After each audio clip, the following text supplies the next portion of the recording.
사도신경으로 우리의 신앙을 고백하심으로 새벽 예배를 시작하겠습니다. 전능하사 천지를 만드신 하나님 아버지를 내가 믿사오며 그 외아들 우리 주 예수 그리스도를 믿사오니 이는 성령으로 잉태하사 동정녀 마리아에게 나시고 본디오 빌라도에게 고난을 받으사 십자가에 못 박혀 죽으시고 장사한 지 사흘 만에 죽은 자 가운데서 다시 살아나시며 하늘에 오르사 전능하신 하나님 우편에 앉아 계시다가 저리로서 산자와 죽은 자를 심판하러 오시리라. 성령을 믿사오며 거룩한 공예와 성도가 서로 교통하는 것과 죄를 사하여 주시는 것과 몸이 다시 사는 것과 영원히 사는 것을 믿사옵나이다. 아멘. 오늘 말씀을 다니엘서 9장 1절에서 2절 말씀입니다. 다니엘서 9장 1절에서 2절 말씀을 저와 여러분이 함께 보시겠습니다. 메대 족속 아하수에로의 왕 아들 다리오가 갈대아의 나라 왕으로 세움을 받던 첫 해, 곧 그 통치 원년에 나 다니엘이 책을 통해 여호와께서 말씀으로 선지자 에레미야에게 알려주신 그 연수를 깨달았나니 곧 예루살렘의 황폐함이 70년 만에 그치리라 하신 것이라. 아멘. 오늘 말씀의 제목은 하나님의 시간표를 확인한 다니엘입니다. 하나님의 시간표를 확인한 다니엘이. 자, 다니엘의 지금 시간표는 1절에 나와 있습니다.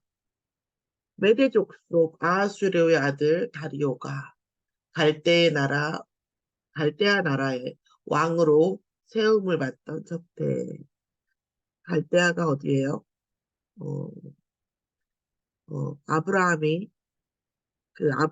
하나님께서 너는 갈대아를 떠나라고 그랬죠. 갈대아를 떠나서 내가 지시한 땅으로 가라고 했던 그 우상 가득한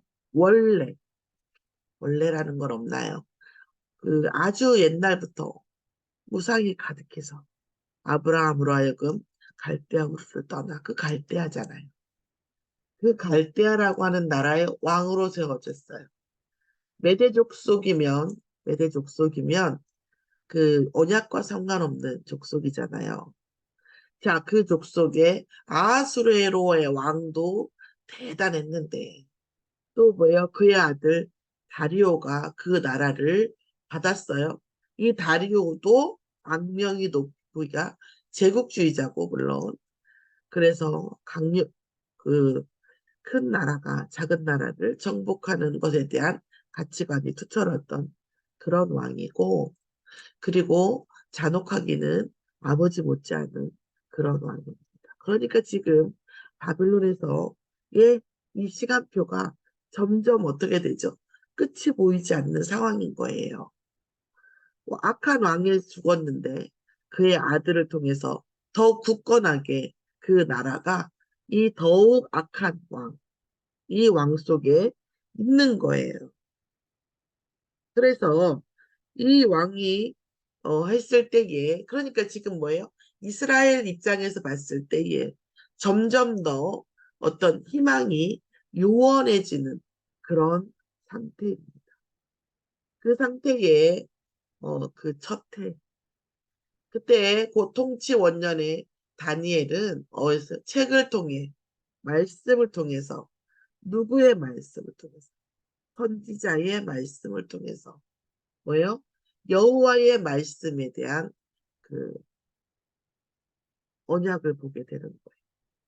그래서 에레미야에게 알려주신 그 친바빌론파라고 하는 그 에레미야에게 알려주신 70년의 연수를 보게 됩니다. 원래도 다니엘은 이스라엘 백성이 어쩌다가 이렇게 포로가 되었는지에 대한 분명한 이유를 알고 있었고 그래서 영적인 예루살렘을 떠나서 그 영적인 흐름을 놓치지 않기 위해서 날마다 정시기도 하고 정말 고기와 우상숭배로 바쳐진 고기와 기름진 것, 포도주를 먹지 않겠다고 스스로를 겸비했고요. 그런 와중에 뭐예요? 우리 다니엘은 계속 뭐예요? 점점점 희망이 없어지는 그때에도 누구의 말씀? 하나님께서 선지자에게 주신 편견 없이 그 당시 정치적, 사회적 편견이 에레미야에게 많은 굴레가 누명이 씌워져 있었을 때에도 이 정치적인, 사회적인 편견이 없이 에레미야 선지자 속에 말씀, 하나님이 주신 말씀에 집중하고 있었다는 거죠. 다니엘이 기도와 정시기도와 예배에 집중하는 건 알고 있었는데 지금 다니엘서 9장을 보면 편견 없이 오직 하나님의 기준에 의해서 에레미야의 말씀 속에 하나님의 말씀, 하나님의 언약을 뭐예요? 그 속에도 뭐예요? 집중했다라는 말씀이죠. 자, 그래서 에레미야에게 알려주신 그 연수를 깨달았다는 거죠. 자, 그래서 하나님의 시간표를 확인하게 된 겁니다. 그래서 언제 여호와 아무리 악한 왕이든 아무리 대단한 나라도 하나님 앞에서는 무력한 것이죠. 하나님께서 그 악한 나라에게 힘을 주신 거예요. 왜요? 하나님의 시간표를 위해서. 그렇기 때문에 하나님께서 70년 만에 그칠이라고 하는 말씀을 에레미야에게 주신 것을 확인하고 다니엘은 하나님의 시간표를 확인하고 이제 뭐예요? 평안했겠죠. 그리고 하나님께서 왜 70년 동안에 이런 시간표를 허락하셨을까에 대한 묵상에 들어갔겠죠. 자, 그러니까 오늘 저희가 이 말씀 속에서 얻을 하나님의 메시지는 뭡니까? 상황에 매이지 않고 정치적으로 매이지 않고 여론에 매이지 않고 어떻게 했어요? 선지자를 통한 말씀에 집중한 다니엘을 볼 수 있습니다. 그러니까 결국 어떻게 됐어요? 말씀의 응답, 하나님의 계획을 보게 된 거예요. 그러니까 선지자를 통해서 말씀을 통해서 하나님께서는 하나님의 계획을 늘 우리에게 주고 계신다라는 것을 알 수 있습니다. 말씀 속에서 내 친구 아브라함에게 창세기 18장 7절인가 내 친구 아브라함에게 내가 할 일을 알리지 않겠느냐. 하나님께서는 우리에게 일어날 모든 시간표를 말씀을 통해서 주십니다. 사회적으로 한마디로 이완용은 아니었지만 이완용 같은 매국노예, 사대주의자, 어떤 정치적 그런 굴레, 사회적 굴레 이런 누명이 많은 오명이 악명이 씌워져 있지만 그러나 그것과 상관없이 그런 선지자를 통해서 하나님께서 주신 말씀을 확인하는 다니엘. 얼마나 하나님의 말씀 앞에 하나님의 언약 앞에 철저하게 섰는지 알 수 있습니다. 이런 다니엘에게 하나님께서는 선지자를 통해서 주신 하나님의 말씀과 하나님의 시간표를 응답으로 주십니다. 오늘 정말 악한 상황에서도 악한 편견 속에 있어도 누구든 상관없이가 아니라 하나님께서 언약으로 주신 말씀을 주신 그 선지자에 대한 편견이 없었다기보다는 하나님의 계획을 말씀 속에서 그만큼 절박하게 찾았다는 거겠죠. 이 말씀 속에 그 말씀 속에 집중하기 위해서 그 어떤 것도 중요치 않았던 다니엘에게 하나님께서는 에레미야에게 주신 70년의 시간표를 확인하는 응답을 주십니다.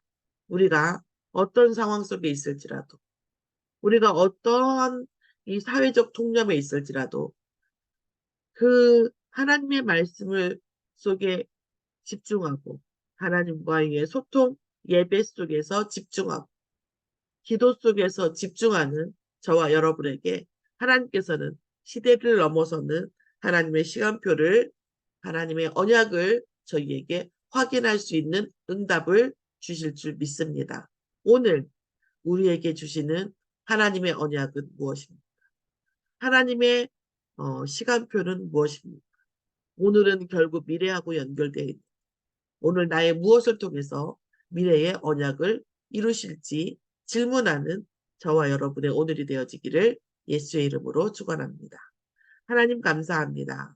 하나님의 말씀 속에서 상황에 매이지 아니하고 여론에 매이지 아니하고 오직 하나님의 선지자를 통한 하나님의 말씀 속에 집중한 다니엘처럼 오늘 이 시공간을 초월하여 이 말씀 속에 집중하고자 언약을 붙잡는 전 성도의 머리 위에 하나님께서 늘 어, 말씀으로 응답하시고 시대를 넘어서는 통찰력을 시대를 넘어서는 하나님의 시간표와 언약을 확인하게 역사하여 주시옵소서. 감사드리며 예수 그리스도의 이름으로 기도드렸사옵나이다. 아멘. 하늘에 계신 우리 아버지여 이름이 거룩히 여김을 받으시옵시며 나라에 임하옵시며 뜻이 하늘에서 이루어진 것 같이 땅에서도 이루어지이다. 오늘날 우리에게 일용할 양식을 주옵시고 우리가 우리에게 죄 지은 자를 사하여 준 것 같이 우리 죄를 사하여 주옵시고 우리를 시험에 들게 하지 마옵시고 다만 악에서 구하옵소서. 나라와 권세와 영광 아버지께 영원히 있사옵나이다. 아멘. 찬양을 묵상하심으로 개인 기도와 말씀을 드리시겠습니다.